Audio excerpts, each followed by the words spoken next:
तो फिल्म की शुरुआत फ्यूचर से दिखाई जाती है, जहां अब जमीन पर बड़े बड़े सिंक होल बन गए थे और इनके अंदर फटने वाले वॉल्केनो के बाद इन्हीं सिंक होल में से अजीब बड़ी बड़ी क्रिएचर्स निकलने लगी, जो इंसानों पर हमला करके उन्हें मार देती थी। थोड़े ही अरसे में दुनिया की 90% आबादी को इन क्रिएचर्स ने मार डाला, पर इंसानों को इनको मारने का कोई तरीका नहीं मिला, इसलिए इन क्रिएचर्स को रीपर का नाम दिया गया। बचे हुए कुछ इंसानों ने नोटिस किया कि ये क्रिएचर 8000 फीट की बुलंदी पर जाने से डरते हैं। ऐसा क्यों था, वजह तो ये लोग नहीं जानते थे, लेकिन इनसे बचने के लिए अब जितने भी थोड़े बहुत लोग थे वो पहाड़ियों के ऊपर जाकर बसने लगे। जरूरत के बस थोड़े सामान के साथ यहाँ जिंदगी गुजारना काफी मुश्किल हो गई थी। इन्हीं सर्वाइवर्स में था एक बच्चा हंटर भी, जो अपनी कम्युनिटी में सिर्फ एक ही बच्चा था, जिसे अब अपनी जिंदगी बोर लगने लगी थी। एक दिन वो अपने ही जैसे और लोगों की मिलने की उम्मीद में पहाड़ी से नीचे चला आता है, जहाँ उन रीपर्स का खतरा था। ढूंढने पर उसे इंसान तो नहीं मिलते, लेकिन एक रीपर उसके पीछे पड़ जाता है। अपनी जान बचाने के लिए हंटर भागा जितना तेजी से वो भाग सकता था, और ठीक वक्त पर उस रीपर के हमला करने से पहले वो अपनी सेफ लाइन को क्रॉस कर गया। जान तो उसकी बच गई थी, लेकिन अब ये बात उसके डैड को भी पता चल गई थी कि वो नीचे गया था, जो सुनकर उसके डैड बहुत ज्यादा परेशान हो गए और उसके डैड ने उसे समझाया कि नीचे जाना बिल्कुल सेफ नहीं। देखो, तुम्हें भागने में भी मसला होता है। यहाँ हमें पता चला कि हंटर को सांस लेने में तकलीफ होती थी और वो हर वक्त फिल्टर्स के सहारे जीता था। हंटर ने अपने डैड को एक्सप्लेन किया, बस मैं और लोगों को ढूंढना चाहता था। जवाब में उसके डैड कहते हैं, देखो हंटर, मैं तुम्हारी मॉम को खो चुका हूँ, अब मैं तुम्हें नहीं खोना चाहता। ये कहकर वो शिकार के लिए चले गए अपने फ्रेंड केटी के साथ। जहाँ शिकार पर भी वो अपने बेटे के लिए काफी उदास और परेशान थे। तब केटी उसे समझाते हैं, देखो वो एक बच्चा है और बच्चे हमेशा नई चीजों को जानने के लिए बेताब होते हैं, तो वे उसे थोड़ी स्पेस देनी चाहिए। ये लोग जब अपना शिकार लेकर वापस आ रहे थे, तो रास्ते में इन्हें दिखाई देती है प्रोफेसर नीना। वो रीपर की शेल पर नई नई बुलेट्स बनाकर एक्सपेरिमेंट कर रही थी। कोई तो उनकी बनाई हुई बुलेट उन रीपर को मार सकती थी। 3 साल हो गए थे उन्हें इस एक्सपेरिमेंट को करते हुए, लेकिन अब तक वो नाकाम थी। रात होने पर देखने को मिला कि हंटर की तबीयत बुरी तरह बिगड़ गई, तो देखकर विल भी परेशान हो गया और फौरन उसने जाकर हंटर का फिल्टर चेंज किया। जिसके बाद उसकी तबीयत थोड़ी संभल गई। उसने देखा कि ये उसके पास लास्ट फिल्टर था, और अब अगर उसे हंटर की जान बचानी थी तो उसे पहाड़ी से नीचे जाकर हॉस्पिटल से और फिल्टर्स लेकर आने थे। ये बात वो जानता था कि नीचे जाना बिल्कुल सेफ नहीं, लेकिन अपनी बेटी की जान बचाने के लिए उसके पास कोई दूसरी चॉइस भी नहीं थी। यही चीज वो जाकर प्रोफेसर नीना से डिस्कस करता है कि वो नीचे जाने वाला है और उसने नीचे जाने के लिए एक सेफ रोड भी ढूंढा है। लेकिन नीना को उसकी बात पे यकीन नहीं था, क्योंकि उसे लगता था कि नीचे कोई सेफ जोन नहीं, इसलिए वो उसकी मदद करने को इनकार कर देती है और विल अकेले ही जाने का फैसला करता है। कुछ वेपन्स लिए वो नीचे जाने के लिए तैयार ही था कि केटी भी उसके साथ आ गई, जो उसकी दोस्त थी। विल इसे साथ ले जाना तो नहीं चाहता था, लेकिन केटी उसे बताती है, मेरा तो वैसे भी इस दुनिया में कोई नहीं, अच्छा है ना मैं हंटर की जान ही बचा लूं। वेपन्स लिए वो लोग सफर पे निकल ही रहे थे कि प्रोफेसर नीना उन्हें जाते देख रही थी। आखिर उनसे भी रहा नहीं किया और उन्होंने भी विल का ग्रुप ज्वाइन कर लिया, क्योंकि वो जानती थी जो वो ऊपर रहकर नहीं कर पा रही, वो नीचे अपनी लैब में जाकर कर पाएंगी। वो एक ऐसी बुलेट जरूर तैयार कर लेगी जिनसे उन रीपर्स को मारा जा सके। ये लोग नीचे शहर तक जाने के लिए एक खास रूट का इस्तेमाल कर रहे थे, जहाँ पर रीपर्स के होने के कम से कम चांसेस थे। प्रोफेसर नीना यहाँ इन्हें अपनी मॉडिफाई की हुई कंपास दिखाती हैं, जो दूर से ही रीपर्स को डिटेक्ट कर सकती थी, क्योंकि रीपर्स के अंदर से इलेक्ट्रोमैग्नेटिक वेव्स निकल रही थी। काफी चलने के बाद आखिर ये लोग एक ऐसी जगह पर पहुंचते हैं जहां इन्हें खतरा था रीपर्स के होने का, लेकिन प्रोफेसर नीना की कंपास यहाँ पर दूर दूर किसी भी रीपर के ना होने की खबर देती है और ये लोग अपना सफर कंटिन्यू कर देते हैं। जहाँ पर बहुत सारे मिलिट्री ट्रक्स भी खड़े हुए थे, जो जरूर उन रीपर्स को ही मारने आए होंगे, लेकिन इस लड़ाई में खुद मारे गए। इन ट्रक्स में से विल और केटी अपने सर्वाइवल की चीजें ले लेते हैं। यहाँ पर इन्हें बहुत सारे ग्रेनेड्स भी मिले थे, जिन्हें चलाना केटी जानती थी। उन्हें लग रहा था कि अब इन्हें ग्रेनेड्स के जरिए आगे का सफर आसान होने वाला है। प्रोफेसर नीना को यहीं पर रीपर का खोल भी मिलता है, यानी बॉडी का एक पार्ट, जिसे वो उठा लेती है और यहाँ से और सैंपल कलेक्ट करने लग जाती है, ताकि वो इन इन रीपर्स के बारे में पता चला सके और इनको खत्म करने का कोई रास्ता ढूंढ सके। यही बातों ही बातों में केटी प्रोफेसर नीना को बुरा भला कहने लग जाती है, क्योंकि उसे लगता था कि प्रोफेसर नीना की वजह से उसकी दोस्त और विल की वाइफ की डेथ हुई थी। इनकी लड़ाई इतनी बढ़ गई कि हाथापाई में बदल गई।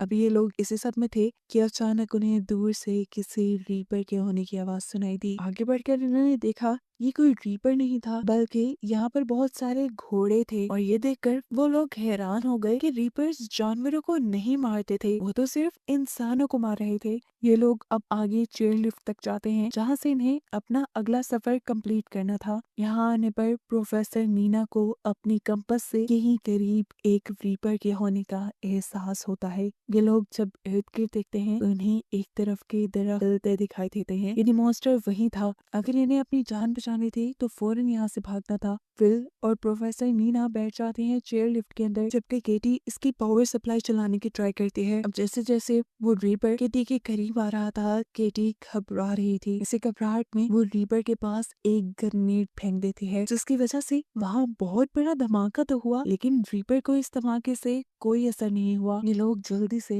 अपनी चेयर लिफ्ट ऑन करके उसे चला लेते हैं और दूसरी तरफ हमें दिखाया जाता है कि केटी टॉवर पे चढ़कर अब चेयर लिफ्ट के ऊपर चढ़ने की कोशिश में थी। वो टॉवर से जैसे ही चेयर लिफ्ट की तरफ जंप करती है तो बदकिस्मती से वो चेयर के ऊपर जंप नहीं कर पाई। वो गिरने ही वाली थी, लेकिन तभी उसे विल ने हाथ पकड़कर बचा लिया। लेकिन इस सब के बावजूद भी मुश्किलें हल नहीं हुई, क्योंकि रीपर अब बिल्कुल उनके पीछे आ चुका था और उनकी चेयर की केबल्स को बुरी तरह हिला रहा था, जिसकी वजह से इनकी चेयर लिफ्ट ही टूटकर नीचे गिर जाती है। और अब अपनी जान बचाने के लिए ये लोग वापसी का रास्ता अपना लेते हैं, यानी ऊंचाई की तरफ भागने लग जाते हैं जहाँ पर ये रीपर्स नहीं आ सकते थे। वापस आकर ये लोग अपने घरों को नहीं गए, क्योंकि वो काफी दूर था। ये लोग एक रेस्टोरेंट में रुके थे, जहाँ पर ये तीनों बातें करने लगते हैं। प्रोफेसर नीना ने बताती हैं कि जब ये मॉन्स्टर्स इस दुनिया के अंदर आए थे, तब आते ही इन्होंने बिना सोए बिना रुके दुनिया के 95% लोगों को मार दिया, ऐसे जैसे ही इंसानों को ही मारने आए हों। लेकिन एक अजीब बात भी थी कि इन्होंने इंसानों को मारकर खाया नहीं, और ना ही इन्होंने इंसानों के अलावा किसी और जानदार को मारा। इसी वजह से वो हमेशा से इसी डाउट में रही थी कि क्या किसी ने इन रीपर्स को सिर्फ इंसानों को खत्म करने के लिए तो नहीं डिजाइन किया, या शायद ये गॉड की तरफ से भेजे गए हों इंसानों को मारने के लिए। यही बातें करते करते केटी और प्रोफेसर नीना सो जाते हैं, जबकि विल को अपनी वाइफ के साथ बिताए कुछ लम्हे याद आने लगे, जिन लम्हों में उसने प्रोफेसर नीना के बारे में भी बात की थी। वो और प्रोफेसर नीना पार्टनर थी, और विल की वाइफ हमेशा से कहा करती थी कि प्रोफेसर नीना ही वो इंसान है जो रीपर्स को मारने के लिए जरूर कोई गैजेट बना सकती हैं। अगली सुबह हम देखते हैं ये तीनों अपने मिशन पे निकल गए थे। इन्हें अपनी जरूरत का सामान इकट्ठा करने के लिए नीचे शहर की तरफ जाने के लिए बढ़ गए थे। इस टाइम ये लोग एक टनल के जरिए से होते जा रहे थे। आधी टनल तो हाई एल्टीट्यूड पे थी, यानी 8000 फीट की बुलंदी पर थी, जहाँ पर ये रीपर्स नहीं आ सकते थे। लेकिन बाकी आधी टनल का हिस्सा बिल्कुल नीचे की तरफ था, जहाँ पे रीपर्स के होने का खतरा था। इस सब के बावजूद भी ये लोग इस टनल के अंदर बढ़ते रहते हैं। यहाँ पर विल ने प्रोफेसर नीना को ये नहीं बताया था कि उसकी ये कंपास अंडरग्राउंड नहीं चलेगी। काफी घंटों के सफर के बाद इन्हें एक बुरी खबर ये पता चलती है कि टनल की दूसरी एंट्रेंस तो बंद थी। अब इन्हें यहाँ से दूसरी टनल का रास्ता लेना था। इतने घंटों का सफर दोबारा करते तो थक जाते। यहाँ पर एक शॉर्टकट भी था जो छोटी छोटी स्टेयर्स से होकर जाता था। ये लोग उसे इस्तेमाल करने का डिसाइड करते हैं, लेकिन क्योंकि काफी अरसे से ये भी बंद थी, तो यहाँ पर बहुत सी चिमगादड़ें थी, बैट्स थी, जो इनके ऊपर हमला करती हैं, लेकिन ये लोग बच जाते हैं। फाइनली अब ये लोग एक दूसरी टनल में तो पहुंच जाते हैं, लेकिन यहाँ पर आना इनके लिए बिल्कुल भी अच्छा साबित नहीं हुआ, क्योंकि यहाँ पर पहले से ही एक रीपर मौजूद था जो जैसे बस इनका इंतजार ही कर रहा था। ये लोग जल्दी से अपने हेड्स पे लगी हुई लाइट को कवर कर चुके थे ताकि रीपर इन्हें सेंस ना कर पाए, लेकिन फिर भी रीपर ने इन्हें सेंस कर लिया था, जिससे बचने के लिए ये लोग अब टनल की दूसरी तरफ से भागने लग जाते हैं। और भागते हुए आगे आकर थोड़ी ही दूरी पर केटी ने एक ग्रेनेड भी ब्लास्ट कर दिया था, जिससे वो जानती थी कि रीपर तो नहीं मरेगा, लेकिन हाँ उसकी स्पीड थोड़ी कम हो जाएगी उन तक पहुंचने की।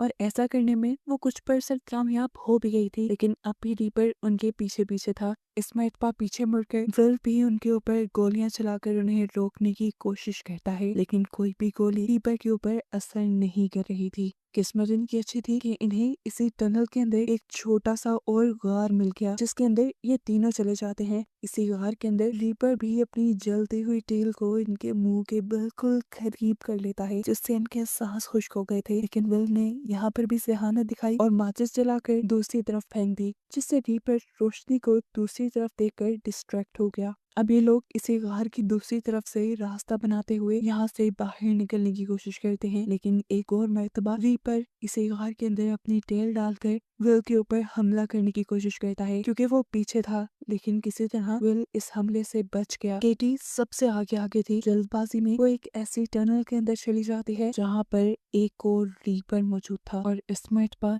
रीपर ने उसके ऊपर कोई तरस नहीं खाया और उसे हमला करके मार डाला। हालांकि पीछे से नीना उसे बचाने की कोशिश करती रही, लेकिन सब नाकाम हो गया। आखिरी चॉइस पर बस नीना को वहां से बाहर निकलती हुई एक लैडर, एक सीढ़ी दिखाई दी, जिसके ऊपर चढ़कर वो और विल यहाँ से चले गए, केटी को यहीं पर छोड़कर। जिस बात का तो शायद अब इन्हें जिंदगी भर होने वाला था। अब ये लोग एक सेफ एल्टीट्यूड पे आ गए थे, इन्हीं 8000 फीट से ऊपर, जहाँ कोई रीपर नहीं था। ये लोग यहाँ सेफ रह सकते थे, लेकिन नीना इस टाइम सेफ रहने को प्रायोरिटी नहीं देती, बल्कि अपनी मिशन को प्रायोरिटी देती है और अपनी लैब्स की तरफ बढ़ने का फैसला करती है। यहाँ पर बहुत सारे ऐसे घर थे जिसमें अब कोई इंसान नहीं रहता था। उन्हीं में से एक घर के अंदर विल और प्रोफेसर नीना आ चुके थे। यहाँ पे खाने के लिए भी बहुत कुछ था। नीना दोनों के लिए खाना बनाती है और यहाँ बैठकर विल को हंटर की याद आ जाती है। उसे ये खाना बहुत पसंद था, लेकिन उनके शहर में ये सादा सा खाना भी नायाब हो गया था। खैर, अब नीना विल को एक्सप्लेन करती है कि कैसे वो डिफरेंट केमिकल्स के मिक्सचर से एक ऐसी बुलेट तैयार कर सकती है जो उन रीपर्स को मार सकता है। नीना को लग रहा था कि इनके अंदर कोई मैग्नेटिक पावर जरूर है और एक खास केमिकल कॉम्बिनेशन की मदद से ये लोग उनके अंदर के ही इलेक्ट्रोमैग्नेटिक चार्ज को किसी बॉम्ब की तरह डिस्ट्रॉय कर सकते थे,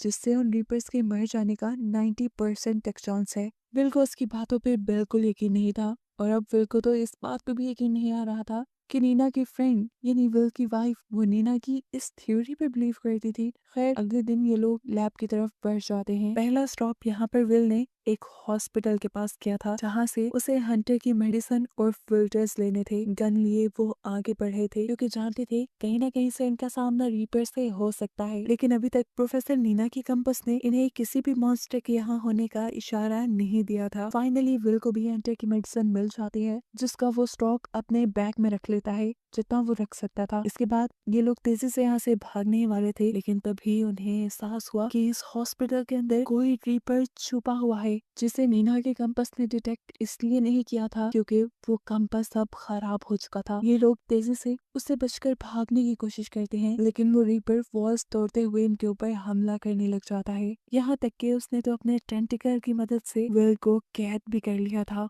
यहाँ पर प्रोफेसर नीना बहुत ही होशियारी से पास पड़े फायर बॉक्स में से एक्स निकालकर उस रीपर की टेल के ऊपर हमला कर देती है, जिसकी वजह से रीपर विल को छोड़ देता है। अब इन्हें फौरन यहाँ से भागना था, लेकिन भागने से पहले नीना यहाँ के सारे ऑक्सीजन सिलेंडर खोल चुकी थी, जिसकी वजह से वहाँ पर फॉग पैदा हो जाए और रीपर्स को वो लोग नजर ना आए। ये आइडिया भी अच्छा था, लेकिन विल के दिमाग में जो आइडिया था वो इससे भी ज्यादा कमाल का था। विल एक ऑक्सीजन टैंक के ऊपर शूट कर देता है, जिससे वहाँ पे बहुत बड़ा एक्सप्लोजन हुआ था और प्रेशर से वो रीपर उड़कर इस बिल्डिंग से बाहर जा चुका था। ये लोग ऊपर से खड़े हुए रीपर को देखते हैं जो बेजान जमीन पे पड़ा था, लेकिन ये लोग नहीं जानते थे कि वो रीपर मरा है या बेहोश है। ज्यादा देर ये लोग रुक नहीं सकते थे यहाँ पर, इसलिए विल नीना से वापस चलने को कहता है, पर नीना कहते हैं नहीं विल, मुझे मेरे लैब तक जाना है ताकि मैं इन्हें मारने के लिए कोई नई बुलेट तैयार कर पाऊँ। विल नीना की बात मान जाता है और ये लोग ट्रक में ही बैठकर लैब के लिए निकल जाते हैं, और इनके यहाँ से जाते ही हमें दिखाया गया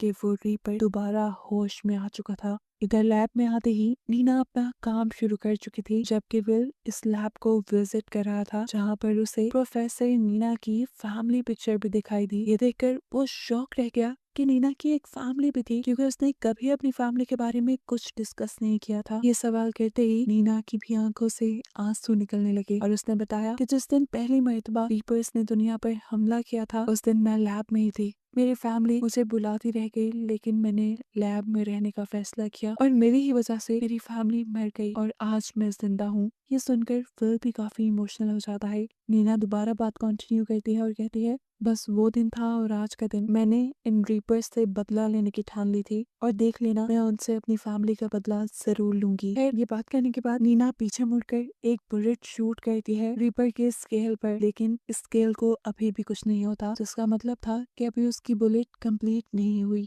ये देखकर वो विल से कहती है, तुम जाओ अपने बेटे के पास वापस चली जाओ, मैं यहाँ पर तब तक रुकूंगी जब तक मुझे कोई सोल्यूशन ना मिल जाए, जब तक मैं कोई नई बुलेट ना बना लूं। विल भी नीना की बात मानते हुए यहाँ से चला जाता है, क्योंकि हंटर को उसके पास मौजूद मेडिसिन की ज्यादा जरूरत थी, जबकि नीना बुलेट्स बनाने में इतनी ज्यादा बिजी हो जाती है कि उसे एहसास ही नहीं होता कब उसकी लैब में एक रीपर आ जाता है। रीपर की आवाज सुनते ही उसने आंखें बंद कर ली और आंखें बंद करते ही उसे ख्याल आया कि उसने कुछ केमिकल कंपोजिशन तो ट्राई ही नहीं किए जो सच में काम कर सकते थे। ये ख्याल आते ही वो जल्दी से केमिकल्स मिक्स करते हुए एक नई बुलेट बनाने लगी, जबकि यहाँ रोड पे हमें दिखाया गया कि विल बहुत ही तेजी से ऊपर अपने टाउन की तरफ जाने की कोशिश में था, लेकिन तभी उसकी कार का एक पत्थर से टकराकर एक्सीडेंट हो गया और इस एक्सीडेंट की वजह से वो बेहोश हो गया। कुछ देर बाद जब उसे होश आया तो उसके करीब से भी एक रीपर की, एक मॉन्स्टर की आवाज आ रही थी। उसे अपनी जान बचाने के लिए जल्द से जल्द यहाँ से निकलना था। कार वो सीधी कर नहीं सकता था, इसीलिए वो कार के फ्रंट मिरर को तोड़ते हुए कार से बाहर निकल आता है और रीपर से बचकर ऊपर की तरफ भागने की कोशिश में लग जाता है। लेकिन इस मर्तबा शायद उसकी ये कोशिश नाकाम हो जाती, क्योंकि रीपर बिल्कुल उसके करीब था। इससे पहले कि रीपर उसके ऊपर हमला करता, विल को गोली की आवाज सुनाई देती है और सरप्राइजिंगली इस मर्तबा नई बुलेट से वो रीपर मर भी जाता है। गोली चलाने वाली और कोई नहीं बल्कि नीना ही, जिसने अपने नए एक्सपेरिमेंट से एक ऐसी बुलेट बना ली थी जो रीपर्स को मार सकती थी। उसने अपने पास मौजूद भी रीपर को इसी बुलेट से मारा था और अब वो विल को बचाने के लिए भी ठीक टाइम पर पहुंच गई थी। जब वो रीपर मरा था तो वाकई वहाँ पे एक बहुत बड़ा एक्सप्लोजन हुआ था, एक धमाका हुआ था, जिसका मतलब था कि नीना ठीक थी। इन रीपर्स के अंदर कोई इलेक्ट्रिक चार्ज था, जिन चार्ज में इलेक्ट्रिक कॉम्बिनेशन मिलने की वजह से वो ब्लास्ट हो गए। अब नीना और विल ने जब पास जाकर इस मरे हुए रीपर को देखा तो इन्हें मालूम हुआ कि ये रीपर कोई जानवर नहीं थे, कोई क्रिएचर नहीं थे, बल्कि ये रोबोट मॉन्स्टर्स थे जिन्हें बनाया गया था। जरूर किसी ने इन्हें सिर्फ इंसानों को मारने के लिए ही बनाया था। और ये बात समझते ही ये लोग शॉक हो जाते हैं। विल अभी भी कंफ्यूज था ये जानकर कि आखिर कौन हो सकता है जो इंसानों को मारने के लिए इतने सारे मॉन्स्टर्स को भेजे। नीना जवाब देती है, एलियंस या एलियंस के भेजे गए मॉन्स्टर रोबोट्स हैं। नीना ने विल को ये भी एक्सप्लेन किया कि ये 8,000 फीट की बुलंदी पे इसलिए नहीं आ सकते क्योंकि इनकी प्रोग्रामिंग में कोई गड़बड़ हो गई होगी, जिसकी वजह से हाई अल्टीट्यूड पे ये लोग फंक्शन नहीं कर पाते होंगे। फाइनली नीना अपनी बनाई हुई बुलेट से अपने रास्ते में आने वाले सारे रीपर्स को मारते हुए पहुंच जाती है अपने कैंप तक, जहां आज वो बहुत ज्यादा खुश थी क्योंकि उसने अपने दुश्मनों को मारने के लिए एक रास्ता खोज लिया था। वो यहाँ अपना एक पायरेट फ्लैग रेस कहती है, जिससे सभी लोगों को पता चल जाता है कि उन लोगों ने रीपर्स को मारने का कोई तरीका निकाल लिया है। सभी सर्वाइवर्स रीपर्स के साथ उनकी इस जंग के लिए तैयारी में लग जाते हैं और नीना के बताए फॉर्मूला से बहुत सारी बुलेट्स बनाते हैं, जिसमें से एक बुलेट पर इन्होंने केटी का नाम लिखा था, क्योंकि नीना को लैब तक ले जाने की करेज कहीं ना कहीं उसे केटी नहीं दी थी, इसीलिए इसका क्रेडिट केटी को तो जाता ही था। बहुत सारी बुलेट्स बनाने के बाद ये सर्वाइवर्स अब रीपर्स के साथ अपनी जंग में लग जाते हैं और जितना हो सकता था ये लोग रीपर्स को मारते हुए अपनी जगह को वापस लेना शुरू कर देते हैं। जबकि यहाँ दिखाया जाता है कि नीना अभी तक उस रीपर की बॉडी को स्टडी कर रही थी, जहाँ पर आज उससे मिलने के लिए दिल भी आया। ये लोग टेलीस्कोप लगाए आसमान की तरफ देख रहे थे, जहाँ पर नीना को 3 बड़ी बड़ी स्पेसशिप आसमान से जमीन पर आते हुए दिखाई देती हैं, जिसका मतलब था कि इन्होंने जिन रीपर्स को मारा था उनके बारे में एलियंस को खबर हो गई थी और एलियंस अब इनसे एक पूरी जंग के लिए तैयार होकर आए थे। आगे अब क्या होने वाला था, इसी मिस्ट्री के साथ ये मूवी